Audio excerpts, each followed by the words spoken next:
is Karamazov, is arguably the greatest work of literature ever produced. It's among the greatest novels, certainly, but it's a truly magnificent work in the same league as, say, the Beethoven symphonies or Coltrane's A Love Supreme. I mean, it's one of the truly great achievements of the human spirit. It is a psychological novel. It's also a philosophical novel. It's a novel of ideas, and it's a great big Russian monster. And if I could just give you a little taste of how great this is, I think you'll end up agreeing with the high estimation that many critics have had for this. Sigmund Freud said it was the greatest novel ever written. He disagreed with Dostoevsky, who was a believing Christian. Freud was an atheist, but the themes that the novel dealt with and examined were among the deepest and most powerful of human longings. It's published serially first, like so many great novels. And Dostoevsky is a great practitioner of irony. He's a very funny writer with often a black sense of humor. This sense of humor is not incompatible with great seriousness, right, as we saw in Socrates. But much of Dostoevsky involves lampooning fashionable ideas and putting them in the mouths of wicked or ignorant people. Let's talk briefly about the writer himself. He was always on the borderline between madness and sanity. He was an epileptic, subject to fits. Apparently, it was a hereditary problem. He was a compulsive gambler and lost vast sums of money at roulette. And his novel about the psychological disintegration of the compulsive gambler, called The Gambler, was written to pay off gambling debts, and written very quickly in a slapdash way, which was still great, because he had to get this money soon. So Dostoevsky is no stranger to psychological compulsions. He is hypersensitive, and when he was a young man, he hoped to be one of those westernizing reformers that were among the educated people in Moscow or St. Petersburg or any of the Russian cities. And what he came to believe was that it would be possible to have a successful revolution against the Tsar. When he was a student, he and other students conspired to kill the Tsar or his ministers, and it was a foolish and abortive plan. But the Tsar's secret police found out, everyone involved was rounded up, the main ringleaders were shot, and the others were left in prison, and they were told that they were going to be shot the next day. So they had a day to ruminate on their own death, which I've been told and clears the mind wonderfully. And then they were actually marched out to a wall, and with a firing squad there. And then at a prearranged moment, just before the firing squad shot them, and they're looking down the barrel of the gun that's going to kill them, a rider rides in breathlessly and announces that the Tsar, in his goodness, has issued them a pardon. Now, this was intentional, just to give them a scare, because they had been intending to pardon them all along. But the Tsar had a sense of humor, and the joke was lost on Dostoevsky. That moment of meeting his own mortality, plus whatever problems he might have had with his brain, transformed him, and he was never the same again. When he was shipped off to Siberia to do some prison time, he was a different man than he was when he was marched out that morning. And he ended up distrusting the West, distrusting reason,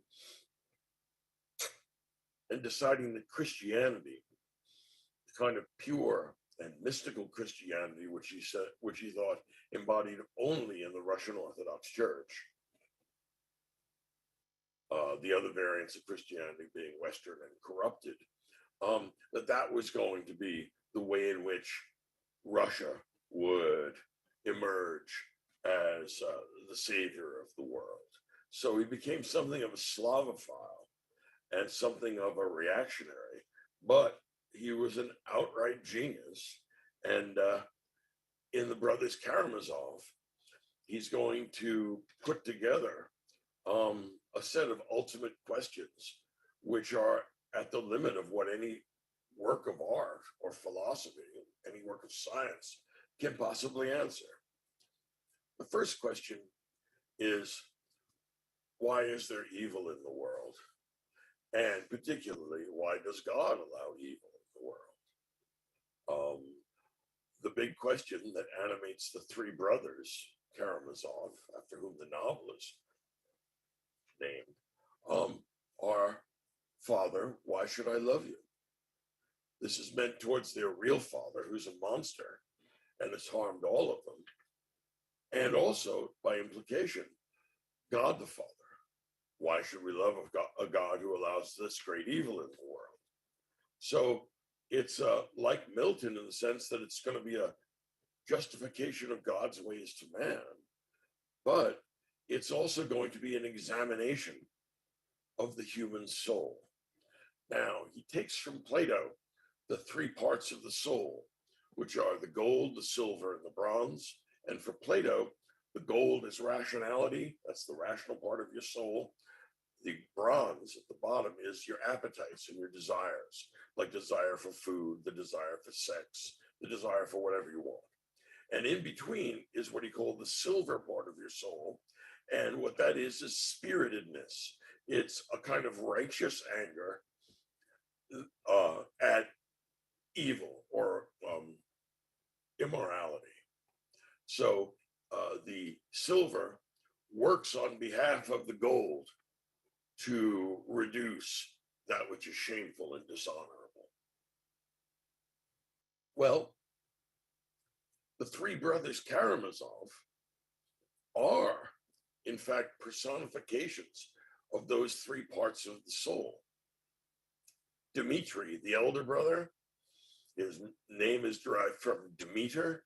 She's the goddess of the earth, right? Ceres is her daughter, goddess of grain. And he's the sensualist. He's the bronze part of the soul. He drinks, he chases women, he carouses, he gets into brawls, he has a bad temper. He's an almost completely bronze man in the sense that he's a man of great sensual appetites. The next brother, Ivan is the gold. That's the rational part of the soul. Ivan is the intellectual who's always making provocative arguments that no one quite understands. Ivan is an atheist because he cannot solve the problem of the suffering of the innocent. Why is the pointless suffering if a benevolent God rules the universe? So he rejects God, he rejects religion, he rejects morality, and he becomes a nihilist. This, in Dostoevsky's view, is the ultimate end of the line for Western rationality. So that rational tradition that began in Athens, went through Rome, and then went through Christianity, shows up and dies at the end of the 19th century. This is true both for Nietzsche and Dostoevsky. Nietzsche responds as an atheist to this set of problems. Dostoevsky responds to the same set of problems as a religious believer would. And that's why I think Nietzsche had such a great admiration for Dostoevsky.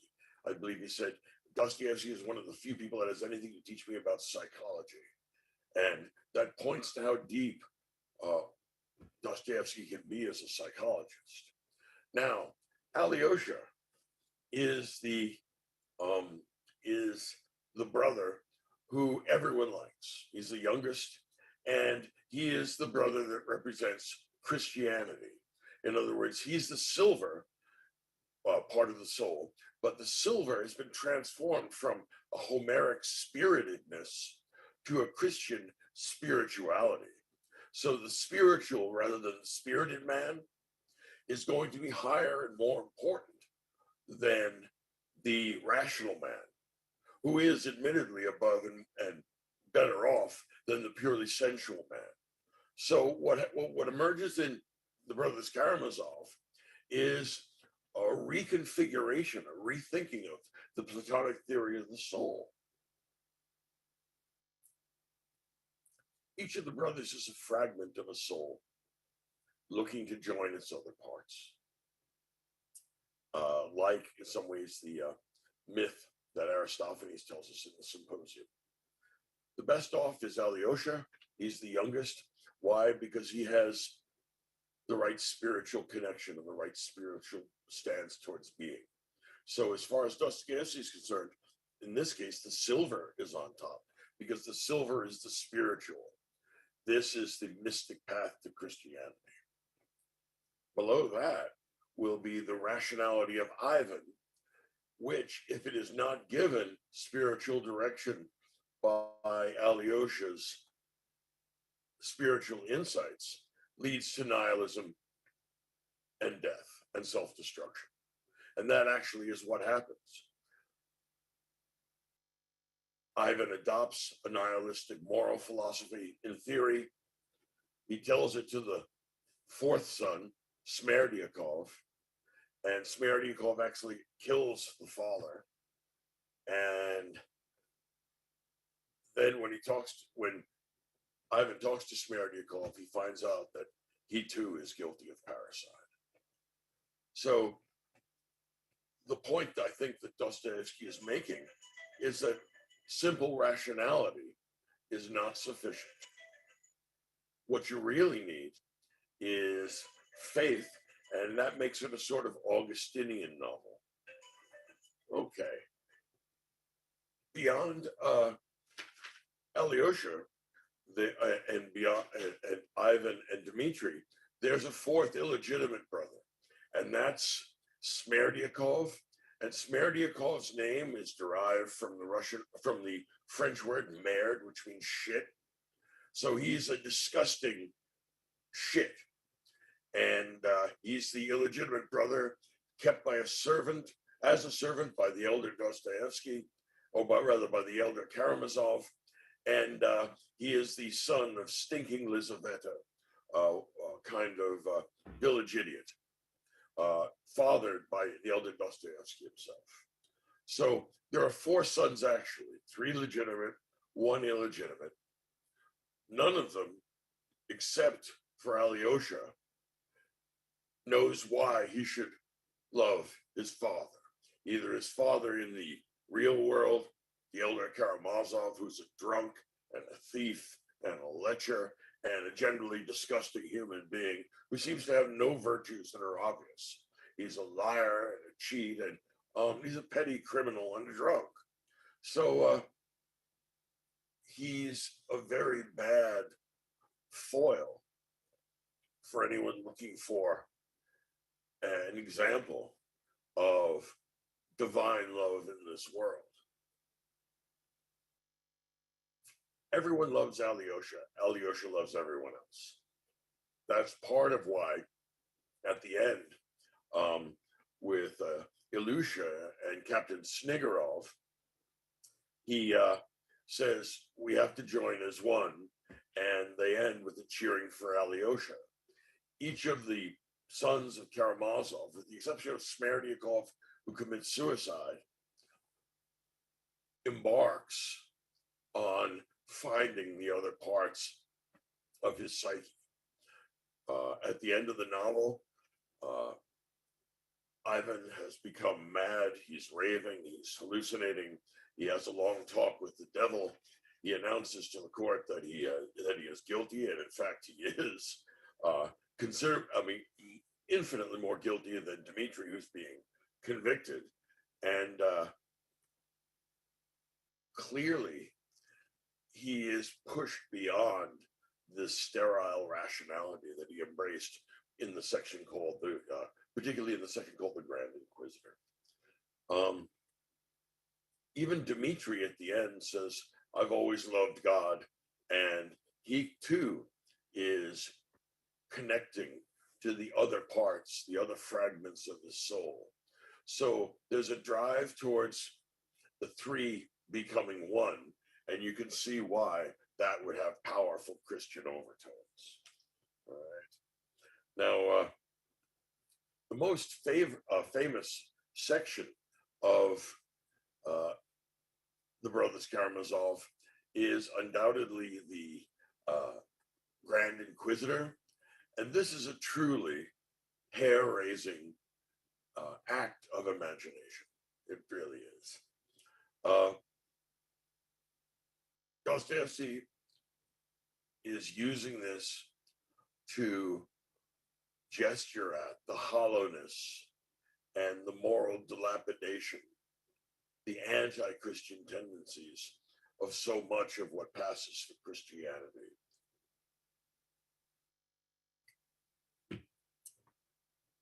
Alyosha and Ivan are seated in a cafe, and Ivan, the intellectual atheist, reads to Alyosha, our Christ-like figure, his story about the Grand Inquisitor of Seville during the Middle Ages, when persecution by the Inquisition was powerful. Jesus actually shows up, starts preaching and healing the sick and doing miracles. And the Grand Inquisitor has Jesus locked up and thrown in that dungeon. And then that night goes to visit him. And the Grand Inquisitor says, "Look, you had no right to come back here. You asked too much of people. You made them free, and that burden was crushing on them. So instead of making them free, we made them subservient. We gave them a set of rules. They follow it. And this is actually the best they can do. Tomorrow, like so many other heretics, I'm going to burn you at the stake because I do so for the greater good. Not because I believe that any of the dogmas are any more real than any alternative dogmas we might have. But we have these dogmas so that people are spared the burden, the incubus of choice." And after hearing these threats and this very pessimistic account of human nature, this anti-Christian ideology that he thinks he is doing for the good of mankind, Jesus says nothing, because Jesus is the Logos, but Jesus is also beyond words. He gets up and he kisses the Grand Inquisitor on the lips and looks at him with benign pity. And this crushes the spirit of the Grand Inquisitor. He is overwhelmed at the gesture, because this is a gesture beyond argument. We have stepped outside the realm of what you can do with words. And that is a very powerful insight. That is an amazing thing to be able to do with the work of literature. So here we are at the limits of linguistic representation. And Dostoevsky says, yeah, I'll take that one step beyond with my compassionate Christ kissing the Grand Inquisitor who has just threatened to burn him at the stake. The Grand Inquisitor, shaken, can only say, that Jesus will be released and he should never come back here. And he runs away because, like Alcibiades running from Socrates, he can't stand the presence of Jesus' sacredness, of the unique divinity that he has denied for so long. So after hearing this story, our innocent, guileless, and beautiful soul, Alyosha, steps back into the world of linguistic representation, and then out of it equally nimbly. And he does this when Ivan finishes his story and looks up at Alyosha, expecting him to be upset about the representation of Christianity. Alyosha goes up and gives him a kiss on the lips. So he is taking the part of Jesus. Ivan is the Grand Inquisitor. Ivan should be ashamed of himself, because Ivan should know when he's beaten by a non-argument, just like the Grand Inquisitor did. So here we have, in some ways, the high point in literary artistry, representing the unrepresentable, gesturing at something more important than stuff that can be talked about. This sounds very much like it would be consistent with philosophy as it was developed in the second half of Wittgenstein's life, right? That linguistic philosopher said there are limits to what you can do with language. Well, it turns out that literary artists figured that out long before the philosophers caught on. And that's actually pretty frequently seen in the history of thought. The first people to figure out a trend or a movement or a change are most often literary artists or visual artists. In other words, some sort of creative rather than purely cognitive activity. The professors are usually the rear guard. The three brothers are all sons of the elder Karamazov. The elder Karamazov is a monster, and it's understandable that he would produce something like Smerdyakov, but it's hard to see how it could have produced these boys who are actually ideas walking around acting like people. That's one of the things so characteristic of Dostoevsky's writing, is that the characters are freighted with symbolic significance, although it's often hard to figure out exactly what the symbolism is. When you look at somebody like Father Zosima, who is the superior priest supervising Alyosha, who wants to enter the priesthood, his death and putrefaction, it's hard to know exactly what that means. It seems to be symbolic of something, but it also seems to be something like a symbolic wild card. You can get it to match an awful lot of possible things. So it's very open-ended. The final consideration is or that we might want to make about this novel is the scene where Dmitri is tried and found guilty, even though he is innocent. And both sides employ the latest in psychological science to prove things that did not happen and to disprove things that did happen, because psychological science is so impoverished and stupid. All right. And I think that it's arguable that the greatest psychologist of the 19th century is not Sigmund Freud, but Dostoevsky.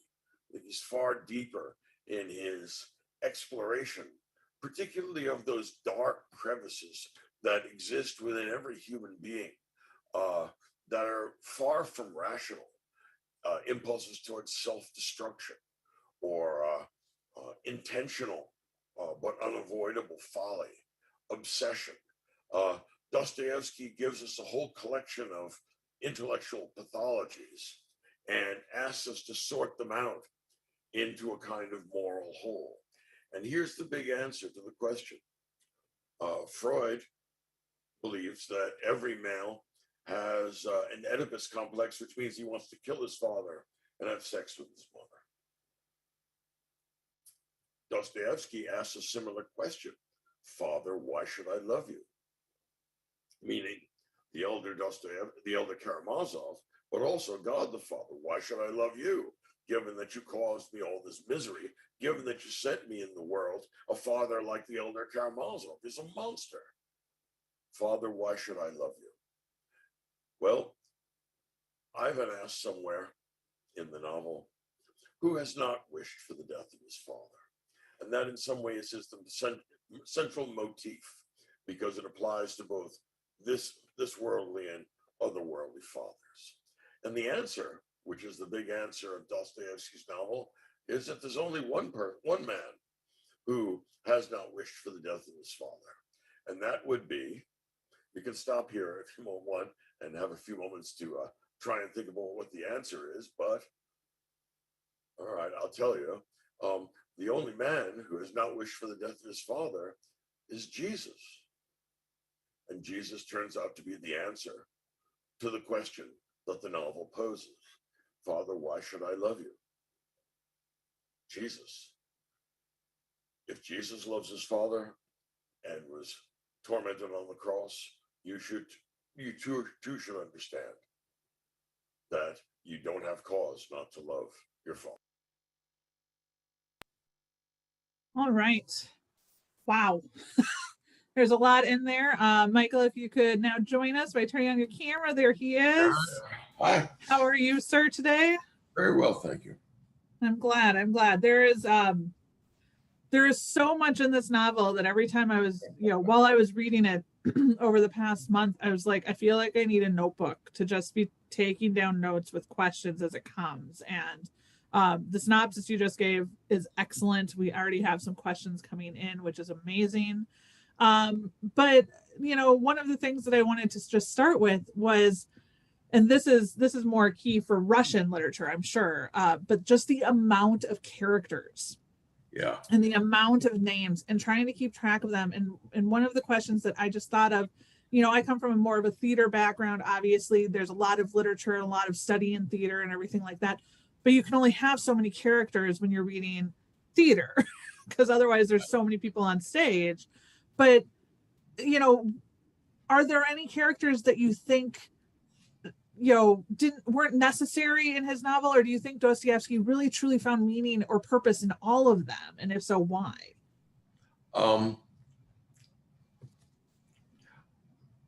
This is a tricky question. I mean, I don't have a clear, direct answer. I'm often tempted with very long books to think that an editor is desperately needed. An example of that would be something like Don Quixote. It's the same joke again and again. The problem here is that it's not the same joke again and again. What we get are the tracing back of little characters whose impact turns out to be very big, as in the case of somebody like Smerdyakov. Yeah. And I think he's trying to be, in a way, encyclopedic, in the sense that he wants all of human sin or all of human psychological pathology. You could describe it the same way. But he wants to be able to look at the widest variety of human types. And each of them turns out to be alienated from themselves. And that means that they're alienated from God. Okay. So, I mean, I'm sorry that I can't give you a more direct answer here. It's just I mean, like, it was one of those things, like, some of the characters that came to mind were like, the Lisa Holikov, the daughter of and she plays a part, definitely. She interacts with Alyosha. You meet her and her mother with the father. with the elder, and it's just one of those Oh, things. I know I'm why like, we have her. I know why we have her. oh, what was If I that? remember correctly, she's the one who slams the door on her thumb.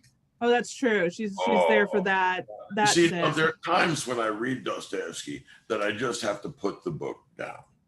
Where, I mean, I did not need that experience, but the problem is that this is so much more true to life. Not that this is frequent, but this is so much more, how can I put it, genuine than something like the English model of Homo economicus, the rational, decision maker who's optimizing his. No, human beings are not. Are only partially rational decision makers. In addition, they slam the door on their own thumb intentionally sometimes, and that's a very hard thing to integrate into any theory.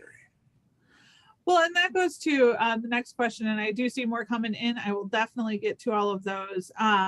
But the book reminded me as I was reading it, once again with the theater background, is that Ibsen was a huge playwright that I read and that I studied and did term papers on and everything. And he's kind of nicknamed as the father of realism, especially on the stage. But there were two movements, and as I was reading it, I had to look at the dates again, and really within the 10 years that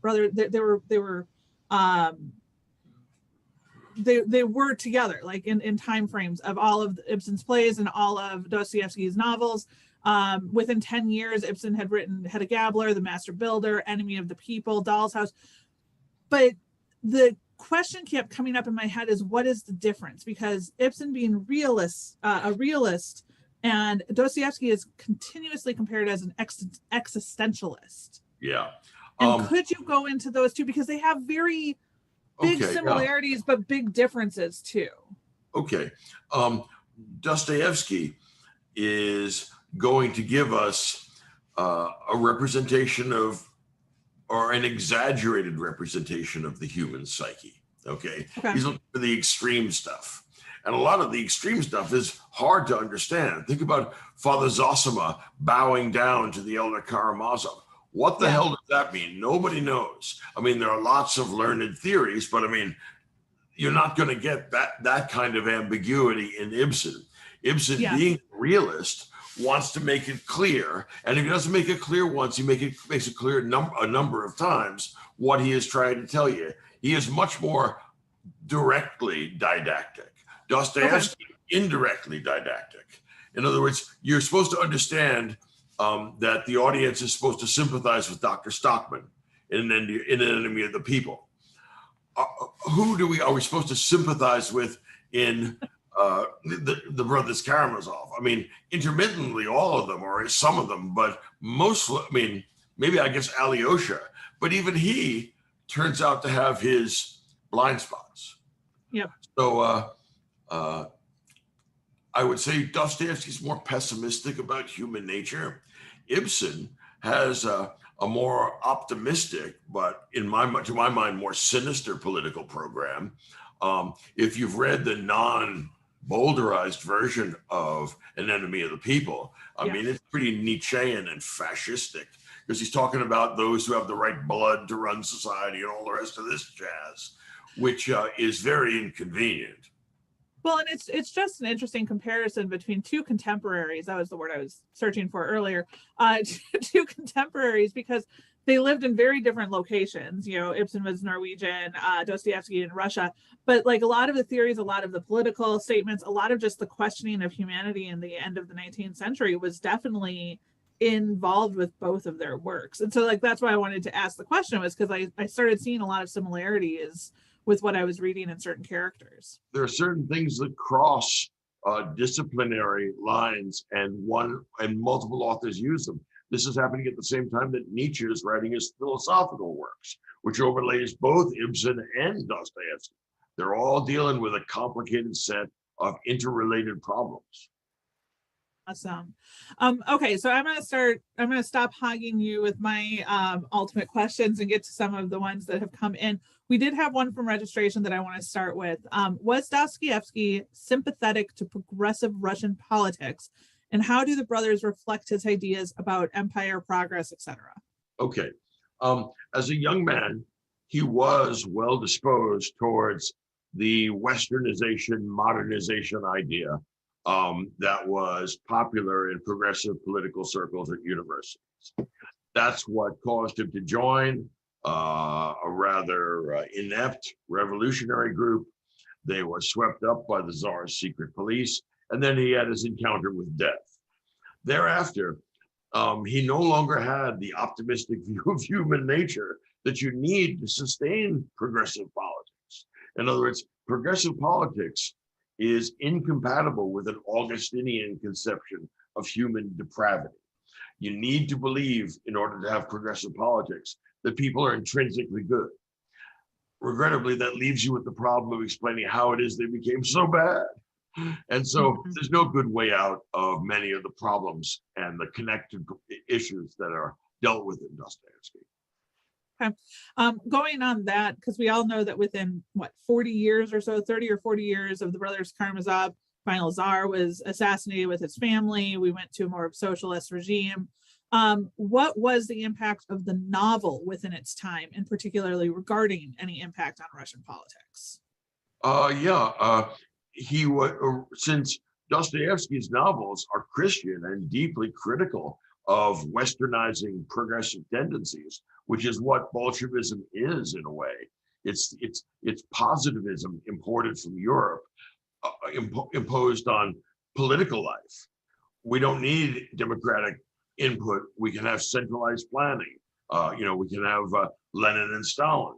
Now, the problem is, of course, that Dostoevsky is not going to serve their interests, because Dostoevsky is critical of this whole program.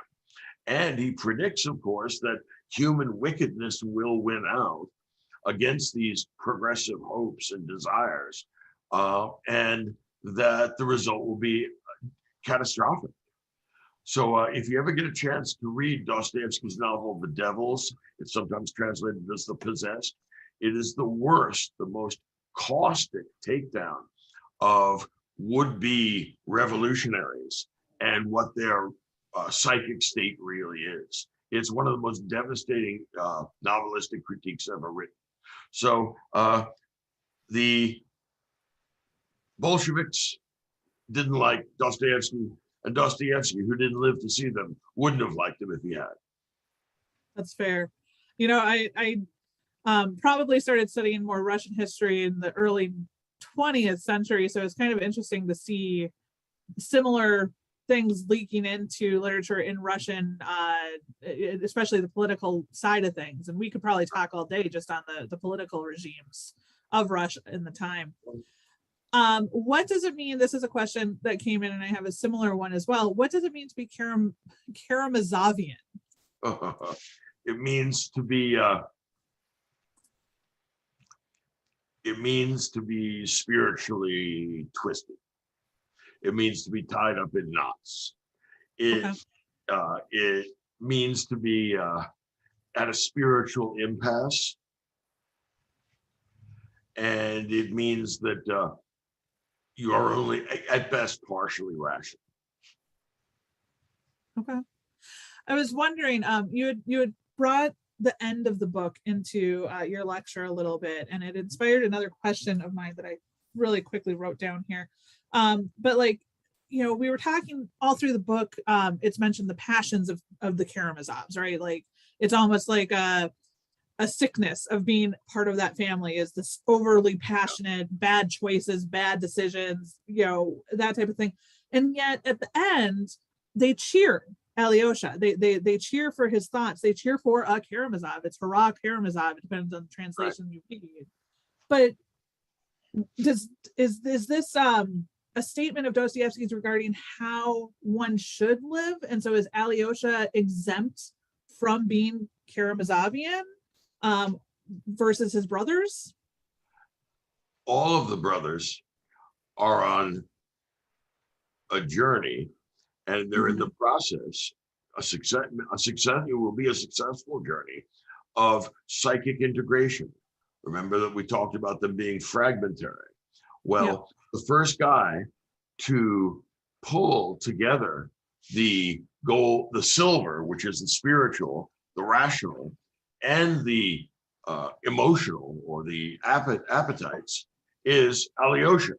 he shows the way forward because his integration of the self suggests the possibility of a comparable integration of society. In other words, this is the way Dostoevsky would like to see Russia go. He would like to see it become Alyosha writ large. All the other two brothers are going to do that too, but Alyosha is the pathbreaker because Alyosha understood from the beginning what the highest and most important thing was. Now you can see why the Bolsheviks are not going to go for this. That's fair. That's fair. And a very interesting look at it. I actually do love the comparison of the parts of the soul broken into the three brothers.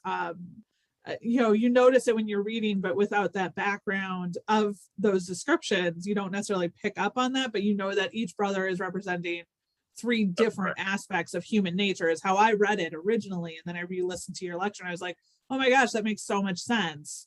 But like, especially since none of them are seen as wavering until near the end when Alyosha is questioning different factors, but being rational about it, but it's a very interesting take. This is what Father Zosimo wanted him to do. Yeah, because he wanted him to leave the monastery. He didn't want him to be purely Christian oriented. Moving forward, since we're speaking about Alyosha, one of the other questions that came in was Dostoevsky wants us to think Alyosha is the hero of the story, but who really is the hero of the story? Oh, the hero of the story is Jesus. In other words, every Dostoevsky novel has somebody who is our stand-in for Jesus. If you think about the idiot, for example, the idiot is clearly Jesus. Someone, a very interesting person, someone's trying to swindle him out of money, and he does something which makes it impossible for them to take the money. And one of them remarks to our idiot, "I can't tell if you're really smart or really stupid." Right? Mm-hmm. It all ends up being the same thing. So no, Dostoevsky can't write a novel without Jesus showing up somewhere, right? In the Grand Inquisitor or somewhere else. Jesus is actually the hero of all of Dostoevsky novels. I mean, Dostoevsky has one idea, Jesus. Yeah. But he has an infinite playing field for it, which is the whole human psyche. Yeah. How did Dostoevsky, changing the topic a little bit, how did Dostoevsky view women and in life and in the novel? Because there are a number of very interesting female characters in this book. Yes. I think Dostoevsky does a very good job of analyzing the human psyche, both male and female. In other words, we have the same irrational impulses. If you think about the young girl Lisa, or if you think about Grushenka, right? The woman that's a bone of contention between Dmitri and his father. Now there's some archetypical stuff going on there. I'm sure that was Freud's favorite part of this, because it is so edible. But on the other hand, it seems to me that sometimes he does tend to idealize them. If you think about Sonia in Crime and Punishment, there she's a beacon of Christianity because of her purity of soul. It's beautiful, but there's a reason why we call Ibsen the realist and not Dostoevsky. Yeah. Well, and it's interesting. One of the articles I was reading about the book, it wasn't the article. It was the afterword. I was reading the afterword in the novel translation that I had, which was from Signet Classics. And she was comparing, she's like, other contemporaries of the time with Victorian novels, like a character like Grushenka would have had to die at the end just for the amount of ups and downs and turmoil and emotional causes to herself as well as to other characters in the book. Like a Victorian novel would have killed her at the end, and here she is actually looking at almost a happy ending if the escape goes through, if everything goes through as planned, which of course we're left assuming that it will, but not, it's implied versus actually written out. That's actually a really nice point. I'm tempted to think there's a connection between geography and literature. I know it sounds strange, but consider England is an island, And that means that there has to be a definite end to their books. Yeah. Particularly Jane Austen, we got to marry these people off. That's how it ends. If she had somebody like Grushenka, I think Jane Austen would have had to kill her off. On the other hand, the novels in Russia are as vast as Russia. They just keep on going. They don't have a border. So that's why both Dostoevsky and Tolstoy, Yeah. I think, share in common a tendency for the novels to end but not conclude, because, well, they just go on and on and on. You could end it anywhere because this is the fabric of real life. And also, like, that goes once again to the realism versus existentialism comparison. In the realistic world is that a story doesn't just end. No one gets wrapped up in a happy ending. It just continues on, whether you keep reading about it or not. And that's kind of where this one does end. And it's one of the questions. It's one of the questions that I had for you was, and you touched on it a little bit in the lecture, and there's a lot to it. So I'm hoping that you can interpret or explain the ending a little bit for me, especially with like the funeral and just overall Alyosha's part in the book as a whole. Like, he was one of those other characters. Like, there's a lot of growth in him and his father. There's a lot of growth in the young boys that surround him at the end. But it seemed for a while, except for Alyosha's part in it, it seemed for a while very disconnected with everything else that the book was about. And then that's, ironically, I was kind of, I don't know if I was disappointed or pleased. It was very mixed feelings when I got to the end. And then that was the end, was his funeral for this character that had minimal impact on the overall story, but huge impact on Alyosha. Yes. This is part of Alyosha's experience in the world that Father Zosima requires of him. This is the suffering innocent child that Ivan had been talking about.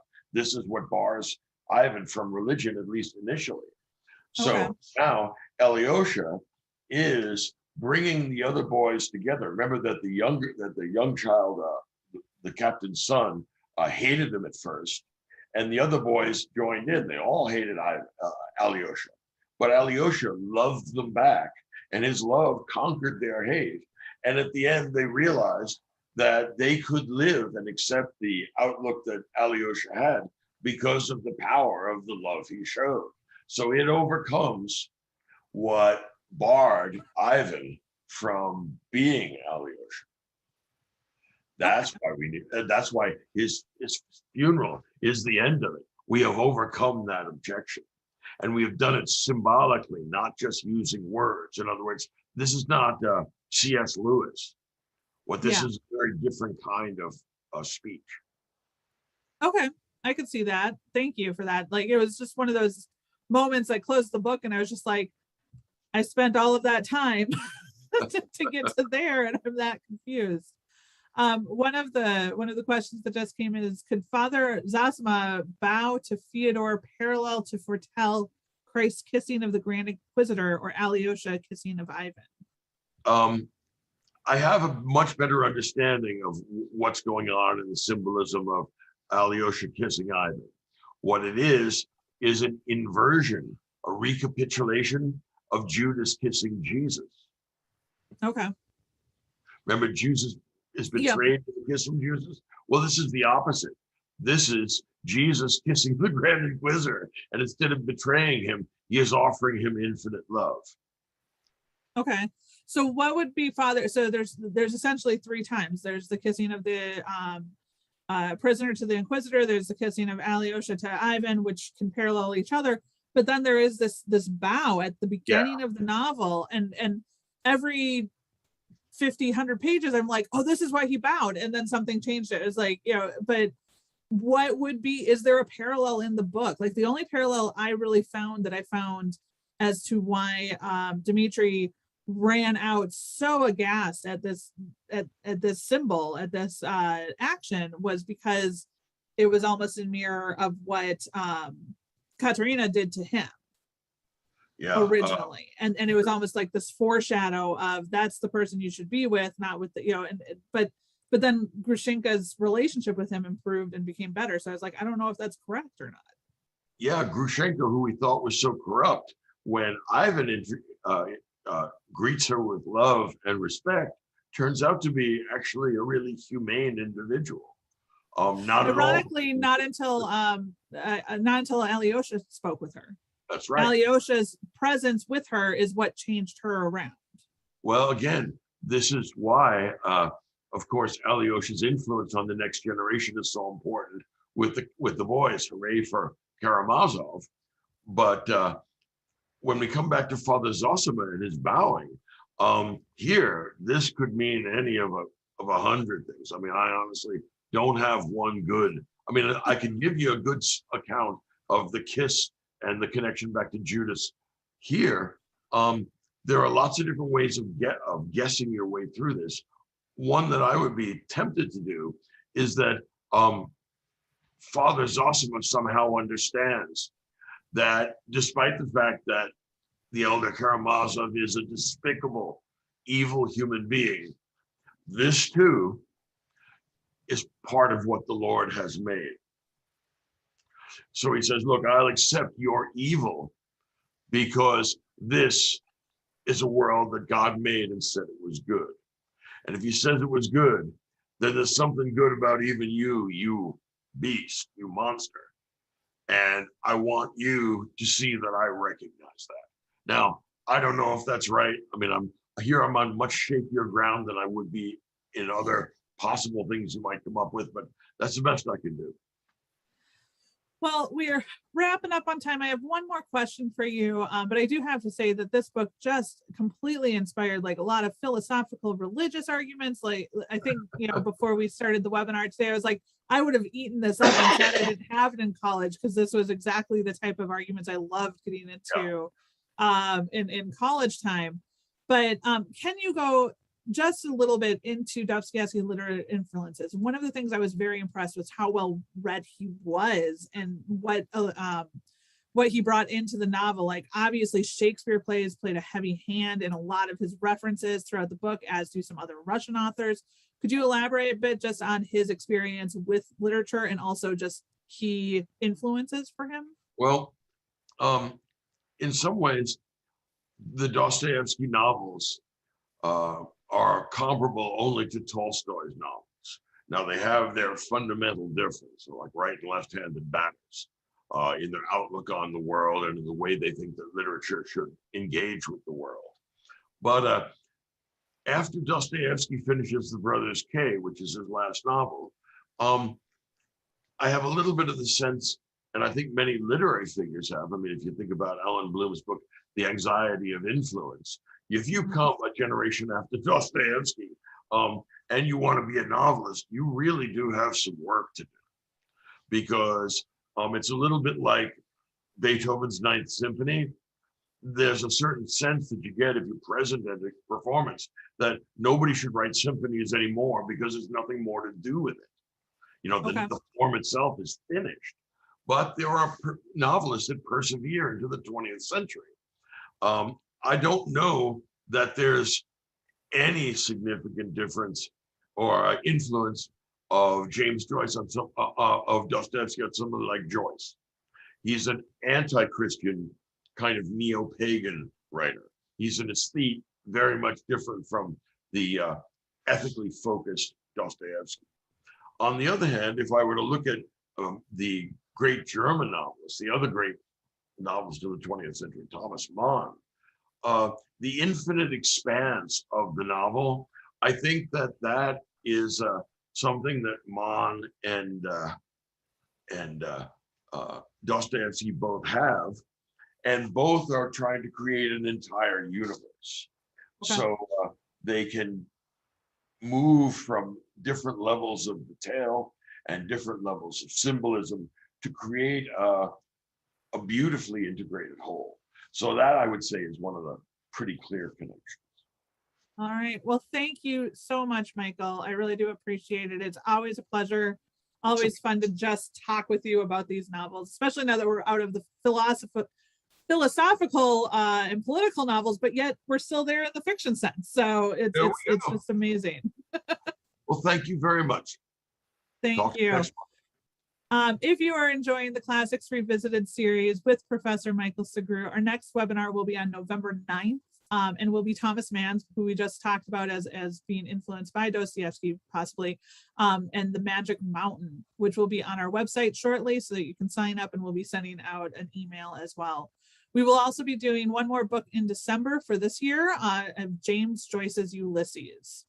If you did enjoy today's webinar, Biblioteca is continually adding to our virtual event lineup. We do invite you to view all on-demand and upcoming events online at biblioteca.com, and then navigate to our Insights and Trends blog. And make sure you are subscribed to receive webinar updates by navigating to the bottom of any page and hitting subscribe. Finally, as we finish off, there's a survey that will pop up as you log out of this webinar. We'd love for you to complete that. If you have any questions, comments, ideas, please let us know. We love to